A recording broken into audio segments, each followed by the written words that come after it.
Three, Okay. 2, 1, you're on. Yes. It's been too long. We are back with a little playoff preview for the Columbia Crew. Graham, how you doing, man? I'm doing great. Doing great. It's Wednesday night. The trade deadline is in less than 4 hours. So Nice. if by the time you guys see this, the trade deadline will have passed, and we'll see what happens. See who's still making deals. Hey, Graham, is my picture frozen? You are frozen a little bit, yeah. Weird. Let me check my Wi-Fi. Hold on. Yep. We'll start over. Settings. I'm on Wi-Fi. That's not good. What? Let Which in me. the basement? No, I'm upstairs, but it's like shouldn't be an issue. We're fine there for a minute. What's up, guys? Welcome back to another video. All right, how do I look now? Now you're moving. That's good. All right, we'll start again. All right. 3, 2, 1, go. Columbia Crew video podcast. It's been a couple months. Tonight is the playoff preview. Is it hard for me to have this conversation after the year I've had? Yes, it is, but I'm a professional and I'm going to power through. Graham, how are you? I'm doing better than you in terms of playoff standings, but still I could be battling you for the pink plate. Depends what happens in the next couple of days. So it's a big weekend. Obviously, people are feeling the pressure. There's been a lot of trades that have been going on just today, massive trades. So what I thought I'd do just to kick us off before we get into our playoff preview topics, I'm going to go over the 8 trades very quickly. We're not going to spend a lot of time debating as to whether it was a good trade or smart. We know why people are doing it. They're gearing up for playoff push. But there's been 8 trades this season. This is a record so far that involve draft picks for next year. Okay, so I'll go through it really quickly, and this is going to impact the draft next year.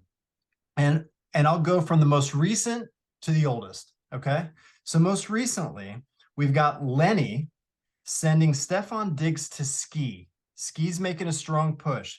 Lenny's going to get a 7th round pick for Stefon Diggs. Lenny in return gets Odell Beckham and and Ski's going to get and he sends a 14th round pick to Ski.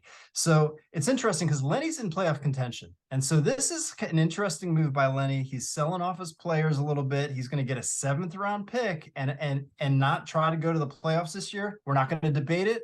Lenny, let's just hope Lenny knows what he's doing.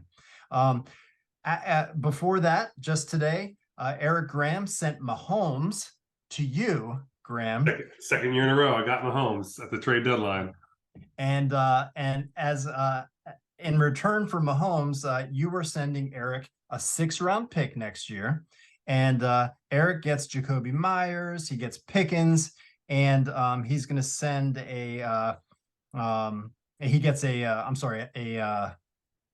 he's sending you a 13th round pick. Yeah. Okay, gotcha.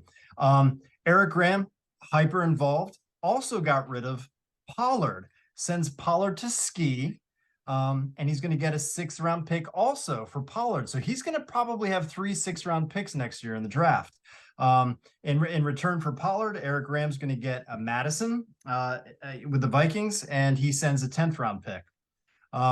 Roach, I think this was yesterday, Roach sends Derrick Henry to you. You decided to give up Zach Moss and go the Derrick Henry route.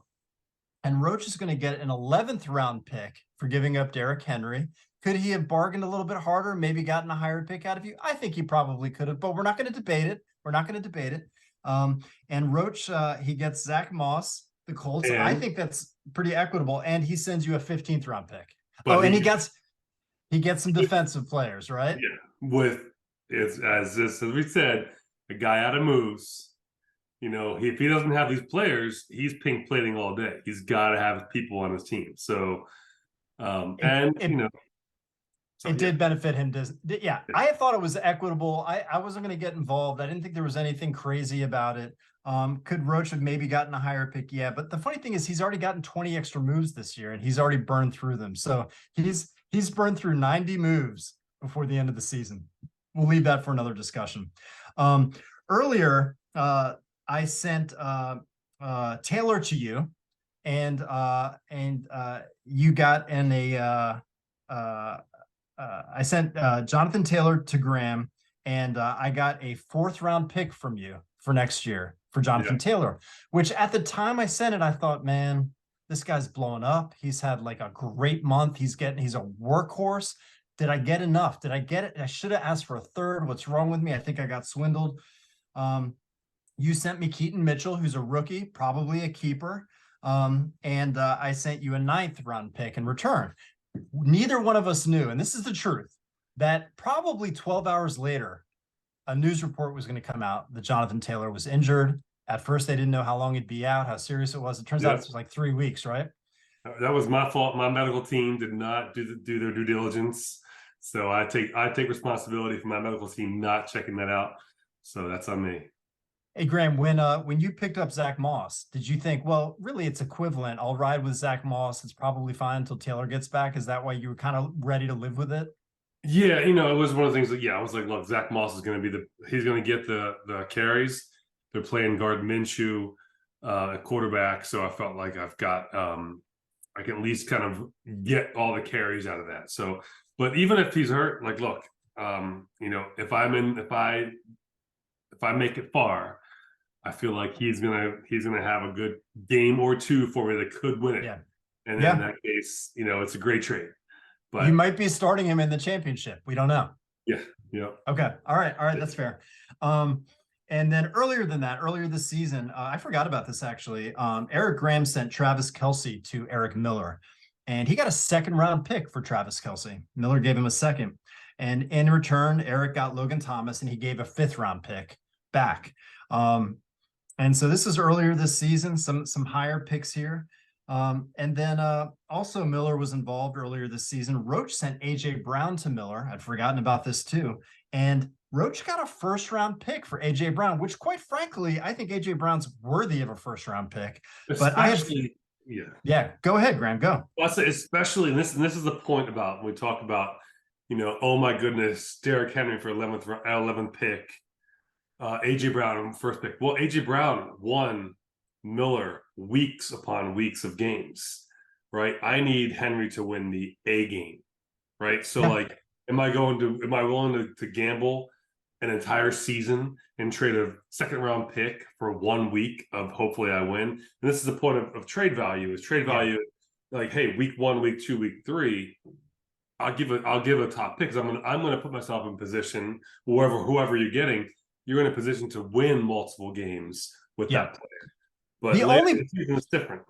The only pushback I would give to that logic is that once you're in the playoffs, it's like a brand new season. And once you're in, you've kind of made it. Now, maybe AJ Brown bought Miller a bye week, right? Which is very helpful. That's true. But once you're in the playoffs, it's like that's what everyone's living for. So it's, hopefully you make it, Graham. I'll be rooting for you. Okay. Thanks. After screwing me over for stealing my safety too.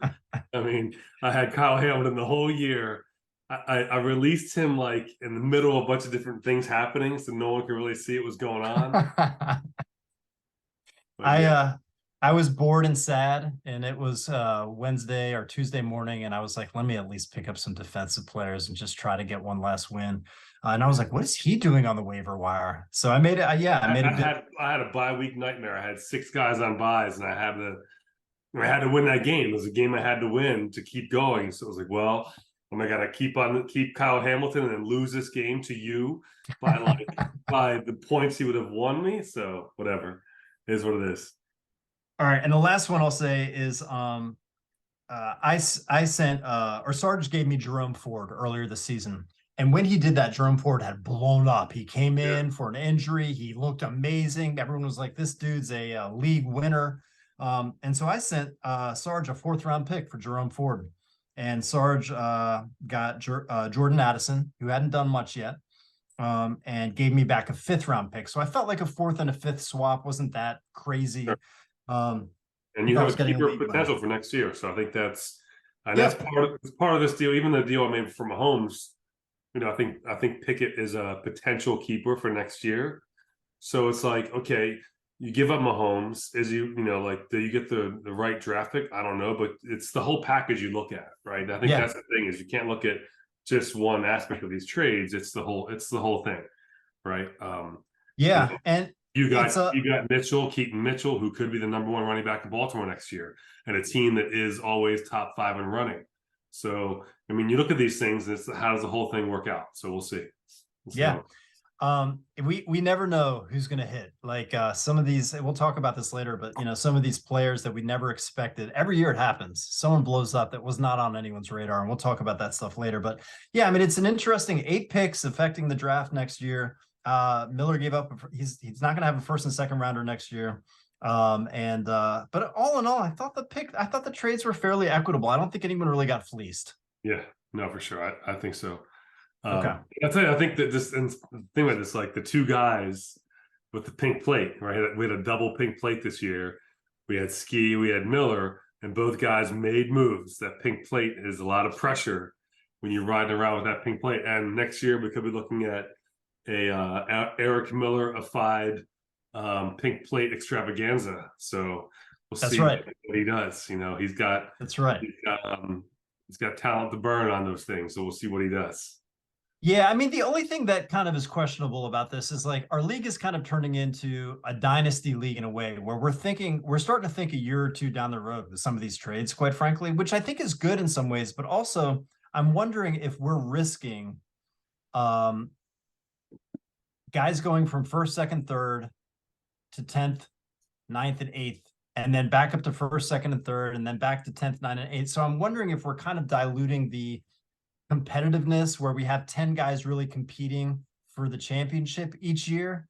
Because if we're every other year we're giving up our top draft picks, we're kind of saying I'm not going to do much next year, so I'm not really competing. Every other year I'm competing, and are we turning into a league where it's kind of diluting the competition? I don't know. That's a question we can talk about in the offseason. Hey, I didn't have a second round draft pick, and I'm fighting for the playoffs, right? So, you know, I think if you know, there's a lot. It's true.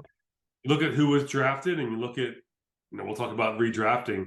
You know, I think that you can still get a lot of good value across the board. Like next year, you know, I look at giving up a pick, but I have picked up a good quarterback and CJ Stroud. So I don't mind giving up some picks, knowing that I don't need to spend my first 10 picks on a quarterback, right? So, you know, playing that long game is also, you know, making strategies for who are you going to have as a keeper. Like it was risky for me to give up Pickett for Mahomes because I think Pickett is going to be a great receiver. But of course, the quarterback situation is a big deal in Pittsburgh, which, you know, all these things, and we'll talk about this a little bit later. But yeah, let's jump into who's in, who's out. I'll do a little screen share. Okay. So we can see like the current playoffs. So here's where we are now. This is a screen share. You can see us okay? Yeah. Yeah. So if you look at the standings, we already have we have 4 teams already in. Ski, Craig, Eric, and Hambo. And then we've got a 4-team race for 2 slots. So Eric, me, Sarge, and Eric Graham. So we're looking at like, you know, a lot can happen in this last week. And if you look at who's playing who, you know, I think there's some interesting parts here. I mean, like you've got the Business who Lenny traded away some picks, but he's neck and neck with Hambone, who's having just a crap luck recently. And then you've got Buck Nasty and High Life, and you know, Sarge always has he's got Tua, right? So he could do something there. And then like Eric Graham, Score Speed, has what you could argue a guaranteed win against Dr. Holden his cock.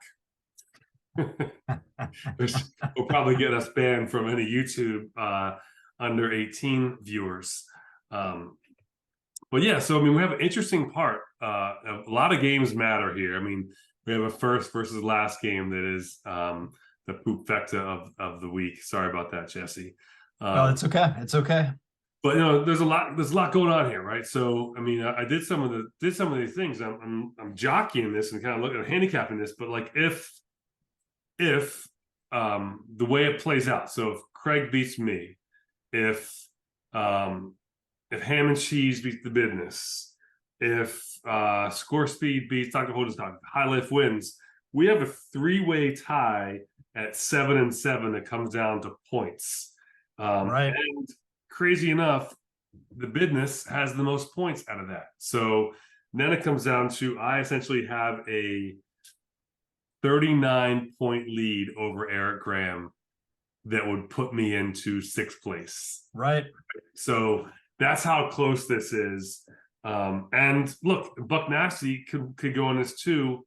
Buck Nasty has a ton of points. If Buck Nasty finishes 7-7, and I finished 7-7, Buck Nasty could get into these playoffs. So we've got all 4 teams that are this right there, 5, 6, 7, 8 could end up in the playoffs. So, You know, it's crazy. I don't understand. Like, Lenny's in 5th place right now. He had an amazing run midway through the season. He started off weak, and yeah, and he goes on this winning streak, and he puts himself in like great position with some great explosive players.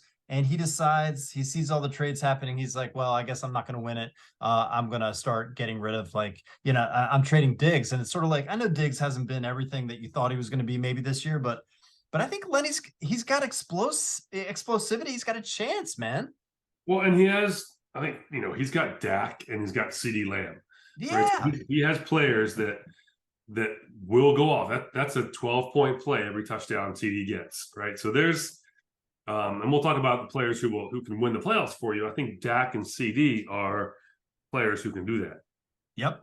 And Ayuk's on his team, and Yeah. you know, he's got those weeks where he, you know, they kind of rotate players who's going to blow up on San Francisco, and you know, now he's starting Garrett Wilson instead of Diggs, and it's sort of like, I don't know, man. I thought if Lenny had traded maybe for a running back, you know, if he had been aggressive and said, actually, I'll trade away something, I'll get a running back, he could have been in great position to really make a push. So I don't know, man. It's, you know, I was surprised. Yeah, for sure. I think that his team has a lot of upside for sure. And if he wins, he could be in the playoffs, right? Which now you wish you would have had that Stephon Diggs back in your saddle. So we'll see how it goes. I mean, if you lose, you know, again, like Garrett Wilson, you know, is now in the lineup, is he going to have the same upside with, you know, the quarterback as Zach Wilson? I mean, that's tough to really look at. So we'll see. I mean, I think it's a big play there. It's a gamble. I mean, like, we'll see what happens. You know, that's about the games. 3rd place is still what, $200. It's not like, you know, if you don't win it all, you don't get anything, and you know what I mean. It's like still something to fight for. Well, money's nice, but name on the trophy, baby. That's all that matters. That is the motivating thing. That's all that matters. Yeah, it's name true, on the man. trophy. You know, that's it. Something for your kids to look at and be like, yeah. It's the bragging rights, dude. That is so true, actually, man. Right. Yeah, so I think that, you know, I think that you look at this, the way I look at it, it's the way it plays out. I think it's going to be we know the top 4, and I think it's going to end up being I think I will end up losing to Craig. I think Craig's got a really good team. Looking at that matchup there, you know, he's got Hurts, Evans, who is putting up a Hall of Fame career, Pittman, Adams. I mean, he's got so many good players. You know, for a guy who's probably spent the fewest amount of time looking at fantasy than all of us. I know. You know, it's just good for Craig on that. You know, and he's got a solid team. I mean, he's really got a good team there, and you know, he could definitely beat me. But if I lose this game, I can still get in if I'm ahead of Score Speed by those points. Which you know, I can say now as the trade's over. Part of the motivating factor of getting Mahomes was getting Mahomes off of Score Speed, so that I wouldn't have an 80-point game screw me over. So, you know, again, there's some strategy with what I was looking at for my trades. Why I gave Dan 3 players for that one. Why I took away Mahomes to give me some little leverage, so maybe Score Speed does lose that game, and I can breathe a little easier on Sunday. So we'll see what happens.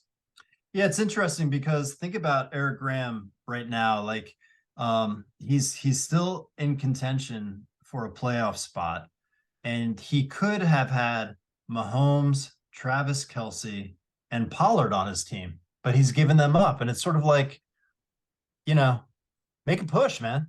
Yeah. Yeah, I mean, he's gotten well, his big thing now is he's getting no quarterback. Kyler Murray's on a bye, so he's going to have to go into the waiver with some kind of quarterback. So we'll see what happens there. But again, he's playing Dr. Holden as cock, who's got 2 empty slots at defensive line. So we'll see how that for him. Yeah. I wish I was playing Dr. Holden as cock this week. I probably lose, but that's okay. All right, so I think next we'll kind of go into before we do the redraft, let's just go into I'll make a little audible here. Let's talk about the breakout stars for this year, the people who we didn't see coming at all, like people who are like, what the hell happened there? I've got a bit of a list. I know you've got one hot.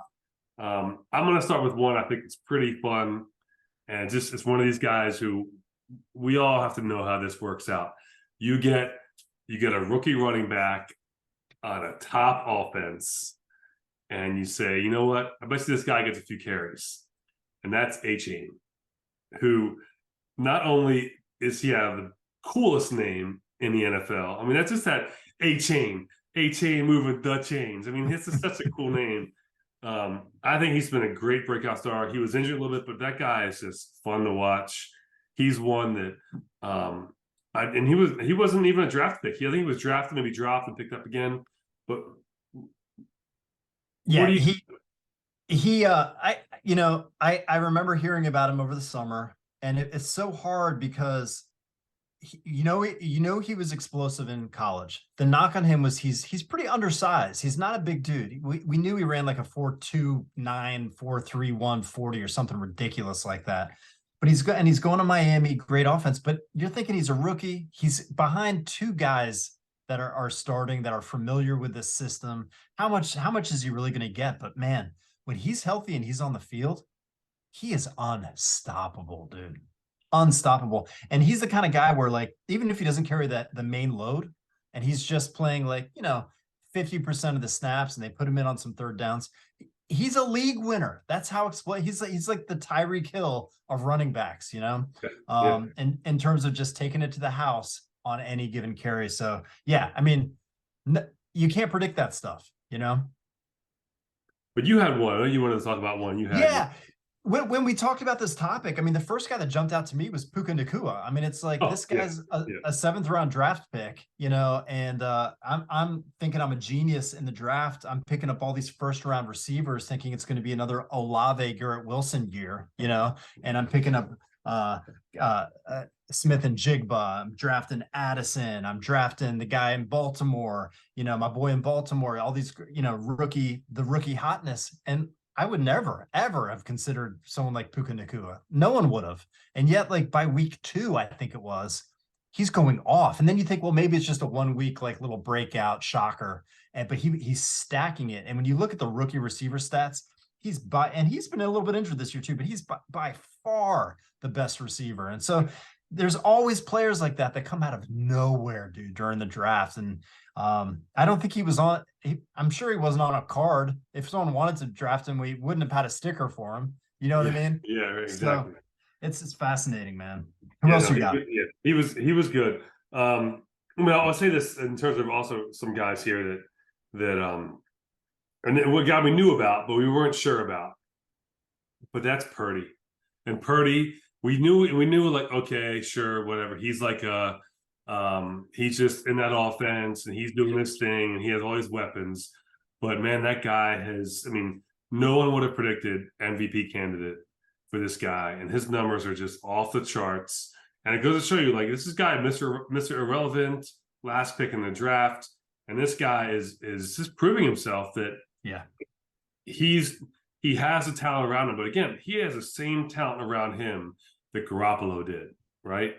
So, but you can see that elevation that he has over Garoppolo to make the plays, put the ball in the right spot, take some chances, throw the ball up there, and get the ball to your guys who can make plays. So, good for him for making it. And he's a guy that we all knew was okay, but we didn't see this. No, we didn't. No. We were like, when you watch him now, actually, like, I've watched him a little bit this season. He's good, man. It's not like he's just I think Tua is actually more of a system quarterback than Brock is. I think Brock processes like he's got that Brady just amazing understanding of what the defense is, where they're going, what it's going to be, getting out of it. But then like he had a couple runs last week, like a couple, the play broke down. He's going on the fly. He's running. He's bouncing off people. He's a little bit sneaky, more athletic than you would think he would be. He doesn't have. So I think players like him drop because he doesn't have the cannon arm. You know what I mean? Like in the workouts, pre-draft workouts, he's not going to look like, he can't throw the ball 70 yards down the field. He doesn't jump off the screen in that way. But man, when he's on the field, I think he's a lot better than anyone expected. You know what I mean? Yeah, and the thing is, like we all love the big arm. And like, look, this goes out to Joe Flacco, who 3 weeks ago was chilling in his backyard, playing with his kids in the pool. And he comes out and this shows off, hey, you know what? That's $1 million arm I got, just so in case you guys were wondering. I mean, Joe Flacco has that cannon. But the plays of that are out there don't exist anymore. No one's throwing the ball down 50 yards. They're throwing these slants, they're throwing these balls 20 yards. Yep. It's a different game than it was when it was Elway backing up and heaving that ball 50 yards, making big plays. It's a different game. So I think the idea that you need to have a big arm, you need to have a 20 or 30-yard arm. I mean, Jalen Hurts, remember last year's Super Bowl? Jalen Hurts, I think, threw a bomb and just went nowhere. But Jalen Hurts, over his career now, is the last 2 years, he's lost 4 games. So you don't need that big arm if everything else is really working for you. And I think that's, you see that also. I think what's also important is you see what's as important as a big arm is also a quick arm. And the guys that hold the ball too much and too much and too much and take the sacks, that's worse. I think the guys that can get rid of the ball quickly is really important. And then to your Tua point, Tua is a guy that gets the ball out faster than anybody else. That ball just comes out quickly. Yeah. So I think so. A-Chain, I think Nakua, I think Purdy.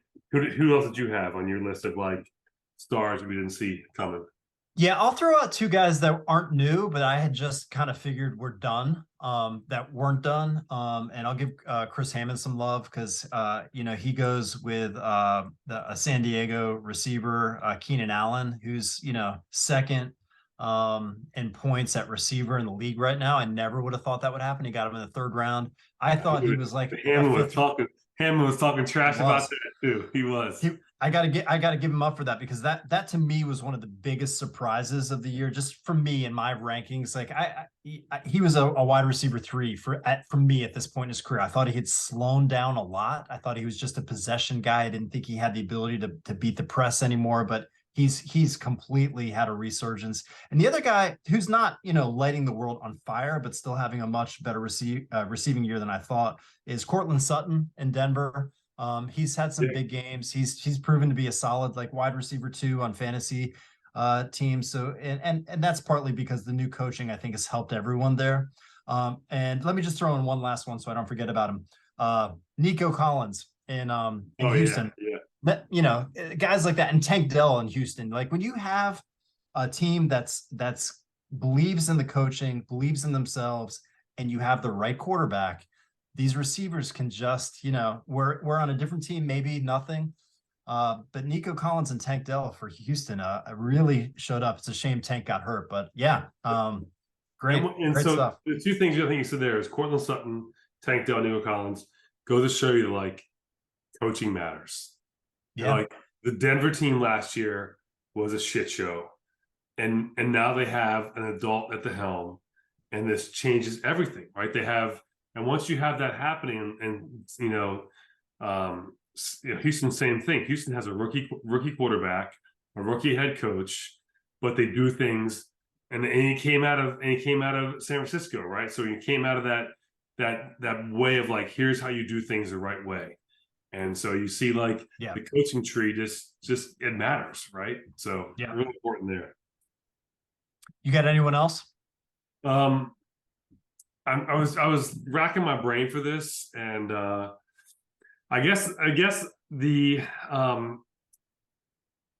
I would say the guy that we thought was going to be amazing. I'll do the opposite of this. Yeah. And he's on my team, and that's Bijan Running back. Robinson. Bijan, yeah, Robinson. disappointing.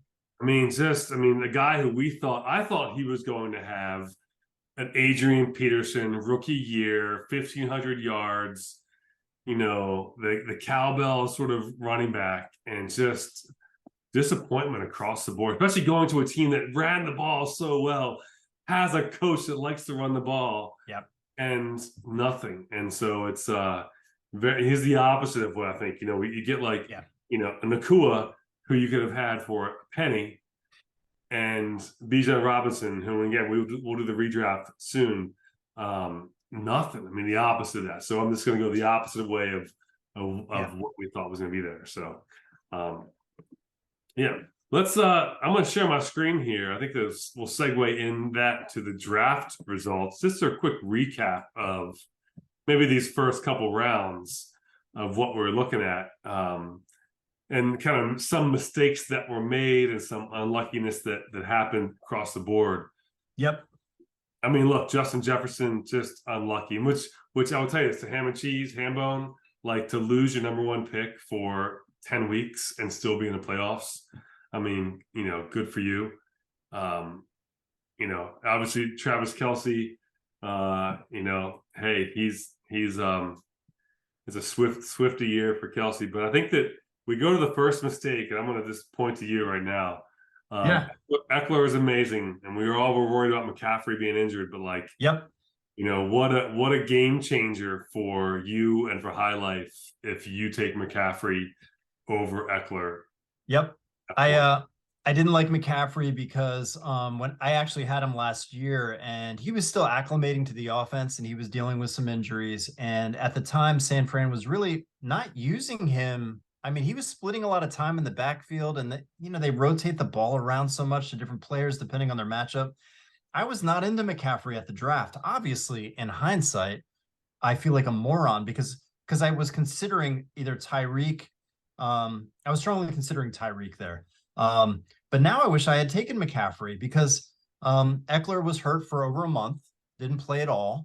And then when he came back, I think he must still be injured because he's not looking great. I listened to he's got a podcast where he talks fantasy football, which is hilarious.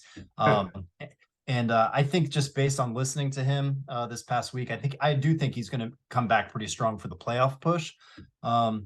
But it's too late for me now. So it was a lost season for me for Eckler, and it was a real disappointment because I put a lot of my eggs into the San Diego basket thinking this was their year. I drafted Big Mike from receiver for them.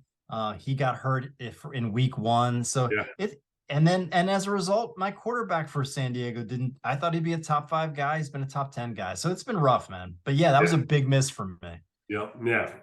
Obviously looking at that, Cleveland Steamers, Tyreek Hill's great. Cooper Kupp, another guy that we thought would going to have some injury concerns, and he didn't. He hasn't had the best year. And then we go to, my pick, Bijan, which I thought was, hey, I'm look at me, how smart I am, taking Bijan. I couldn't do Saquon again. I was jealous. I was so jealous when you got Bijan. I so desperately wanted him, but I just felt like number 3 was a little too high. But I almost did it because I just wanted him on my team. I thought he was going to be amazing, And had I done it again, I probably would have taken AJ Brown, a receiver. But for me, I was thinking I didn't have a second round draft pick, right? So for me, I was thinking, well, I'm not picking until again 3rd round. Yeah, I better get running back now before I'm ending up with Miles Sanders. And I could have been better off with AJ Brown, I think, at that point. So we'll see. And then going with that, the business taking Nick Chubb, again, another guy who was injured. So if you look at this first round, we got Jefferson injured, Kelce was out for a week, Eckler injured, Cooper Kupp injured, Saquon was out for a week, Chubb. That's 6 guys who were injured out of this first round. So it goes to say, is a first round pick, it can be make or break, but it can also be break and you're screwed because you lose that injury. Right. And let me just throw in, out of the 10 picks in the first round, 3 were hits. McCaffrey, Tyreek Hill, and AJ Brown. Yeah. So if we would have gambled on this, I don't think we would have been 100% there. Round 2, I mean, Nick Chubb and then Stephon Diggs. Diggs we all love, but hasn't had that season we thought he would have. We all thought he was a Tyreek Hill type season. Yep. Hasn't had it. Derrick Henry, he's had a season, but he's also missed a few games. Yep. I don't know if you would have changed that too much. Mixon has had Mixon's had a great year, man. That's Yeah. a value pick. That was a great pick, man. And then that's Cleveland then he got that, and then he went to St. Brown, who that's your boy right there. I mean, would you taken Olave over anyone else? Taking Waddle? I'm not sure he would have taken Waddle at that point, especially since he already has Tyreek. Yeah. The T. Higgins, Devonta Smith. Obviously, I think that if Miller could do it again, he would take Keenan Allen. But Keenan Allen, second round, we all would have made fun of him. Third round, ham and cheese, got a steal. I mean, these are interesting parts, right? So yeah. I think looking at the second round, the Devontae Adams, I think, is always going to be, a solid, at least a wide receiver 2 for fantasy because he's just so stinking talented. I think Joe Mixon, like I said, was a huge value. Amon-Ra has gone off this year. So Ski really hit well when he got Tyreek in 1, Mixon and Amon-Ra in 2. He's one of the guys that escaped the first and second round without any injuries, and those guys really hit. So that's part of the reason why he's in first place right now. Yeah, for sure. I mean, injuries play a big part of that. So now I will say, looking at round 3, this is where, injury bug does hit him with his keeper, Mark Andrews. So he did get an injury bug at really the least important of the skill positions. And the tight end doesn't have the same upside. Right. His name is Travis Kelce as everyone else. But looking at this round 3, like Christian Watson, I think, was dropped and picked back up. I mean, I think Watson was at some point, he was injured for a while, and he would maybe have dropped. Yeah, he's had an injury-plagued season, and he started off really slow because Jordan Love started off slow. Yeah. And now Love's been heating up, and Love looks great, and Christian Watson started to look great too. I think he just got injured again. Yeah. Well, what would I do differently with this if I were ham and cheese? Nothing. Score speed. Hey, Travis Etienne has had a great year, hasn't he? I mean, Yeah. I think he's in the top 5 running back for our league right now. Like, Yeah. he's sneaky. Like, I would not have picked him before round 4. And so when that pick was made, I was like, but he's gone off this year. Yeah, I actually did like him a lot. I felt like with the injury, it wasn't a big injury. It was just the what do you call it? The Jones Frank somethings with Liz Frank, yeah, Jones Frank, whatever. Frank and Fuzz. Yeah, I mean, but look at this, like Buck Nasty, Ramondre Stevenson, or Buck Nasty already had Cooper Kupp. He already had he had no second round pick, did he? No pick for him in the second round. So right. Running back there, would he have rather have had Aaron Jones, TJ Hawkinson, George Kittle? Tough to say. I mean, I think the biggest misses in this are going to be McCaffrey for you, Bijan for me. I think Saquon for Creatine. Misses here. I think Stephon Diggs was kind of a miss, but we didn't really know that at the time that he would have a average season. He's disgruntled. He's not happy there, so he's not playing well. And then the third round, Ramondre, we were talking about Sarge. That's a big miss, man, because he hasn't done squat all year. I mean, he was starting to heat up a little bit recently, but that's a huge miss in the third round. Yeah. And really, I think that this is the part where you look at, like, why would you take a guy on a average offense? I mean, if he's anything, like we learned, A-Chain, take a guy on a great offense and hope for the best. Now, I will say Sarge has made some great moves because he picks up Mostert, right? Who's second in points at the running back position in our league right now. Yeah. So it's like he made up for it. I think I've watched Sarge a little bit on the waiver wires this year. He's been quick and he's picked up some really, like, he's really paid attention. I got to give some love to Sarge because he has not gone a week without kind of scanning that waiver wire, and he's made some really savvy moves. So that's helped him stay in playoff contention. But yeah, Ramondre was a real disappointment. Yeah, and he stole Smith and Jigba from me. Another waiver wire pickup that I dropped him. I had to, and then Sarge picked him up before I could get him back. So that's a keeper for him next year. So let's move on. The last part is the players who are going to win you the playoffs, right? So whether that's winners bracket or pink plate bracket. Yeah. And by the way, if you're watching this and you want to sponsor a bracket, we are taking sponsors right now for the winners bracket, and we can call it whatever you want. $1,000. We can call it the Jiffy Lube winners bracket. If Jiffy Lube, if you're watching, we'd love to have you as a sponsor. If you're watching this. So any oil change place, we're really that would be fun. Yeah. Or strip joints. We'll take that too. We'll take oil change or strip joints. That's pretty much our audience for us right now. So did you ever go into the Hustler Club down on the block? I didn't. No. There's a Penthouse Club too down by the Central Booking Jail in Baltimore. We should hit them up sometime, Graham. Oh, that'd be great. Yeah. All right. Maybe find some of your old clients there.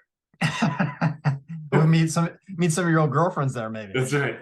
Speaking of which, I'm really upset that you didn't like my my little Canva thing I made it for you. I got 99 legal problems, but a lawyer ain't one. I loved it. I saved it in my phone. I think that should be an ad for you, man. I think it should be your ad. You should put that like Better Call Saul style. Put that out there all over North Avenue. I feel like you'd get a lot more business. I would. I don't know if it's kind of business I want, but yeah, I think I would. All right, players that's going to win the playoffs for you. All right, so I made a list, and it really it's and this is high life coming at you. Debo, Purdy, McCaffrey, they're all on one team. Yeah, the West Coast High Life team. Yeah. So I mean, if San Francisco, who was heating up, if they have that kind of season that the next 4 weeks, that trophy's going to the West Coast. So I think those three players could win High Life the championship by themselves. Yeah, and it looks like they might. I mean, always the risk with that is that if your team has some down weeks, then you're going down. If but they don't. It doesn't look like they're going to. I mean, they're just on a roll, man. They're on fire. Yeah. They look great. What about Creatine, man? Who's on his team that's going to carry him? I have some thoughts on and it's so funny because Craig, like, I remember at the draft after the second round, he was like, "Well, that goes all the player names I recognize," and I'm like, "Oh, great." This guy's gonna it made me look like I've never played before. But here's a little surprising running back. Rachaad White for Tampa has been on his team all year. He actually drafted him and has been really solid. Now, I'm not saying he's going to be a league winner, but that was a really solid kind of just steady, surprising running back. But when you have quarterbacks important in our league, if you've got a really high score, a kind of quarterback that can shock the world, they're in playoff contention in real life, they're on prime time, they want to show the world how good they are, that's when you get like a 70-point outing. And when you've got Jalen Hurts, who's just been a little bit embarrassed by last week against San Fran, he's pissed. Now they're all fired up. They're gonna be making a Jalen Hurts, man. I'm telling you, it's like at some point in the next 3 or 4 weeks, he's gonna drop a 70+ burger and carry Craig. I just feel it happening, man. Let's just hope it's not next week or this week. Well, another thing with Craig is, again, same thing he has with Eric has. He's got 3 players from one team. He's got Mike Evans, Rachaad White, and Chris Godwin all from Tampa Bay. Right. Tampa's playing. They're playing the Falcons, the Packers, the Jags in the next 3 weeks, and the Saints, who had a good defense, but we'll see. But so there's at Falcons, at Packers. So we'll see what happens. I mean, that's a lot going on there. Again, they have good. If Tampa has good days, he has a good day, which I think is great. The other one I think, and this is go back to what we were talking about before with Lenny, is that like Lenny has an MVP candidate in Dak and CeeDee Lamb. So if and they could have some really, I mean, like that's that Dallas team could be amazing, right? I mean, isn't Dak and Jalen Hurts going at it this weekend? Yeah, they play. They're playing this week. So this is for Dallas. It's Eagles, Bills, Dolphins, Lions. Right. So look, Bills can't guard anybody. Neither can the Eagles. The Eagles secondary. So he's got Eagles, Bills, Dolphins, Lions. He's got 4 teams that like the Lions have given up 30 points to everybody. Yep. The Dolphins give up points. The Bills give up points. Eagles give up points, and the Eagles are at home. So they're playing Dallas. Dallas is playing the Eagles in Dallas. I mean, there's a lot of good stuff that can happen. They're playing at the Dolphins, which means like that's going to be a great game to play. I mean, who doesn't play in South Florida in December? I mean, that's a great game, everybody. So I think that's where I think business has some options here to really be like he does put things together. Dak's going to go off. He's going to go off. He's going to carry, even though Lenny's gotten rid of Diggs, and that kind of annoyed me. He's going to carry Lenny into the playoffs, man. I'm telling you. And I bet you, I just predicted like that 70-point. I think Hurts and Dak are going to be in a shootout this weekend, man. I think it's going to be like a 30-something game. Yeah, let's hope it's not that for my sake. I don't know. I agree with you. I feel like because here's the thing: like we know that if Dallas puts up points, the Eagles will try to match. I mean, they don't just give up and say, well, we're going to run the ball. They're going to try to score. I mean, they've got a good team to score. So, yeah, I mean, I think that, I look at Miller, I look at Lenny. I mean, the team, I think that I know Ski made some trades, but I really feel like with Ski's team, look at what he has. I feel like his biggest, weakest link is quarterback. And he's got Tyreek Hill, Stephon Diggs. He's got Amon-Ra St. Brown. He's got Pacheco, Pollard. But Lamar Jackson, he can put up 20 points, and they can still win they can win. The thing is, they can win 35-10, and Lamar can have 25 points. And that's what's crazy. Like if you said 35-10 and it was Dallas, Dak has 70 points. But there have been games where Lamar has nothing, and they've put up 35 points. Yep. That's the problem with Lamar. Like I had him, 4 years ago, I think. And then you got on the Lamar train after that. And like the problem with him is like, for example, week 1 against Houston, 19 points, man. And then week 2 against Cincy, 51. And so it's like, you never know what this dude's going to do, Yeah. I mean, look at the points. They scored 31 points against Arizona. He had 31 points. They scored 37 points against Seattle. He had 29 points. They scored 31 points against Cleveland. He had 25 points. I mean, like, where I think if I'm not getting looking at Dak, my guess is when they have 30 points, Dak has 50 points. So this is a different ball game, right? I think that's a big part of this. But yeah, I guess it goes into like we should maybe segue into who do you got taking this thing? What's your we've got 4 teams: Cleveland Steamers 10-3, Creating 9-4, High Life 8-5, Ham and Cheese 8-5, and then we've got 4 teams at 7-6, 6-7. Yeah. What are you thinking? What's your big prediction here? We have, again, the playoffs aren't even set yet, and I'm sure we'll have one more podcast under our belt before we move on to the playoffs. But what do you look at? Who do you think is the, if you had to say, you know what, I'm betting my money on this team, who do you got?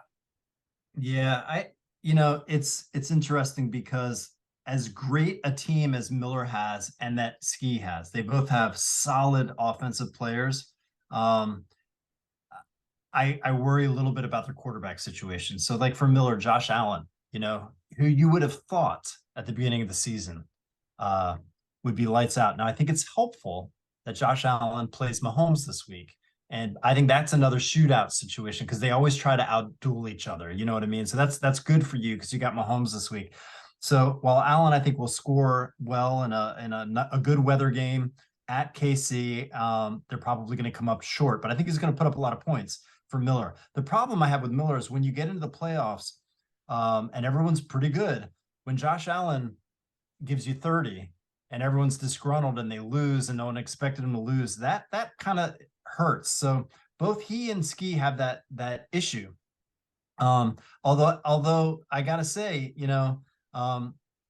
they're both at the top of the heap right now, and they're both pushing hard, making trades. I think you got to say that they're favorites based on the skill positions, but if they falter, I think it's going to be because of a quarterback performance. Who do you like? I mean, I think the guy who has gambled the most this year and making his team better, the guy who's riding around with a pickup truck with a big pink plate, I think I like his team the best. I mean, I think Miller has done, he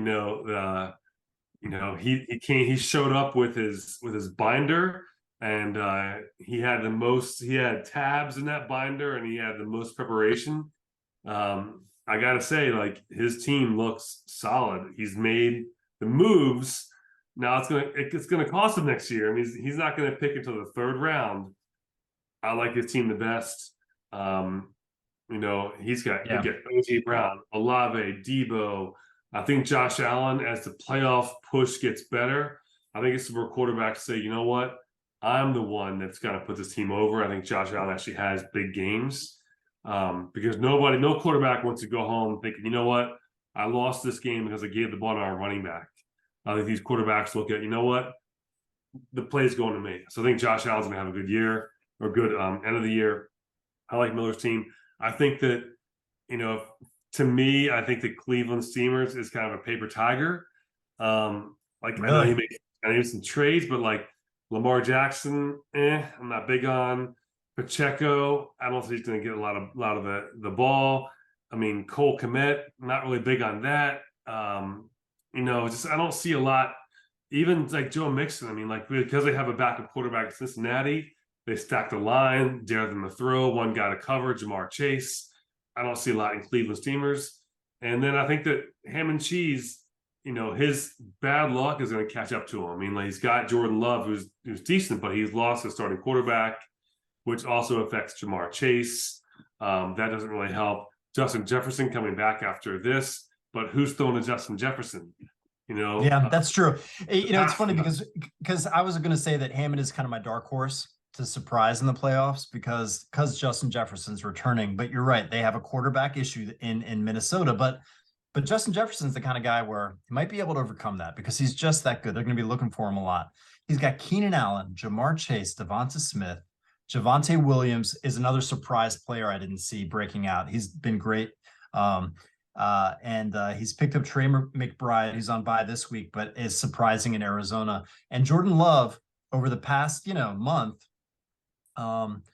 has 54, 55, 52 in the last 3 weeks. So he's starting to heat up, man. So if there's a dark horse, and it might not be, it might not go anywhere, but if there's a dark horse, I got to say, I don't hate Hammond's team at the skill positions. I mean, Keenan Allen, Jamar Chase, Devonta Smith, and Justin Jefferson, like, pretty good. Yeah.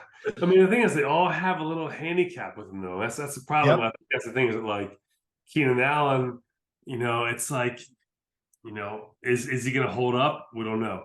Jamar Chase, who's the quarterback? Yeah, but the backup quarterback for Cincy last week, Graham, their backup played great. He did. I mean, it was like, who is this guy? Like, I don't even know who he is. And this is the problem with backups, is that, like, you give the starting quarterback $250 million, and the backup does pretty good, and you're like, wait a second. Right.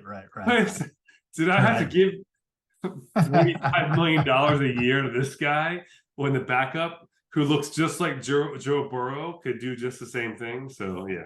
Who knows? Yeah, and the last, I've been harping on this the whole episode, but I really do think that if EG and Lenny had stayed committed and not gotten rid of some of their, I think they could cause some problems too. I mean, like, again, for sure. If EG still had Pollard and Travis Kelce, who knows? Because his team's not bad. No, for sure. Yeah. For sure.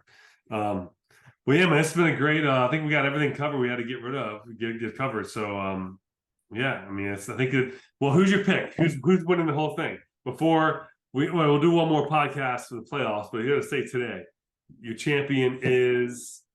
All right. I'm going to throw this out because he needs to win.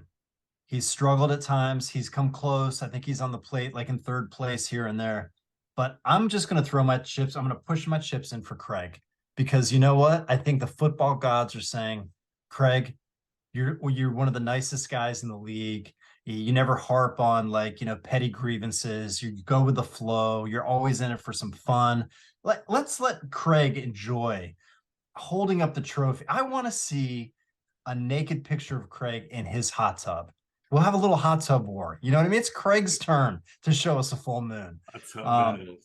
So I'll just throw it in for Craig. And honestly, like it's hard to pick because, like you said, there's a lot of skilled players that can blow up on all these teams. There's a lot of weaknesses on all these teams. So it's hard to predict. There's no one that really stands out to me as There's no Zuckernaut head for and sure. shoulders. You know what I mean? Yeah. What do you think? Well, I'm going to make a pick here. It's a bold pick, but I'm always making bold picks. And this guy has finished 2 years in a row, second in the second place. So second place 2 years ago, second place last year. This year's his year. Who? Guy with two thumbs right here. Guy with two thumbs. Did you finish second the last 2 years? Yeah. Look at Yeah. you Yeah. bastard. I'm That's pretty going- good, man. I'm going from second place into the first place. I think that I will say this. I've said this. I said this early in the draft. I think the running backs have been undervalued, and I have 4 running backs, and I think that part of that was to take one off the plate, other people getting it, but I think the running backs, when it gets to cold weather, makes a big difference, and I feel like that's going to be the part where defenses don't want to like think about like the Redskins last week. They were done. They gave up. They didn't want to tackle anybody. Right. I think running backs feel that and they thrive on it. Right. So we're like, if you're one-on-one with somebody, just running after a guy, you can tackle him, whatever. If you're a cornerback, I think linebackers are kind of like, I missed you. Sorry. Someone else's problem. So I think that the running. So I think that I'm backing on myself as I will take an early lead. But if not, then it's Miller. Okay. All right. So you got Miller or you. I'm gonna roll with Craig, and Ski's my second choice. And can I just throw out a league winner for the losers bracket for a losers bracket team? Yeah. Okay, because I know we don't get much love, but we're still fighting for $100 and some glory. We don't want to get the pink plate. There's still stuff on the line. Justin Fields. That's all I'm saying. No, everyone's forgotten about him. They forgot that Justin can throw up a 65-point game like it's nothing. And that's going to happen. And I may not win the league because I picked him up, but I'm not going to, he's going to be the reason I don't have the plate on my car this year. We can end with that. All right. Sounds good. All right, man. Thanks for watching. The commissioner. Yeah. Much love from Baltimore. Commish sends love to all of my people. And Graham, always good insight, man. It's good to do this. It's been too long. And hey, look, even though I'm in last place, it's been a rough season. I'm a professional. I pushed through. I'm happy for everyone else that's doing so well and so excited about their chances in the playoffs. Sounds good. All right, buddy. See you guys. See you, man.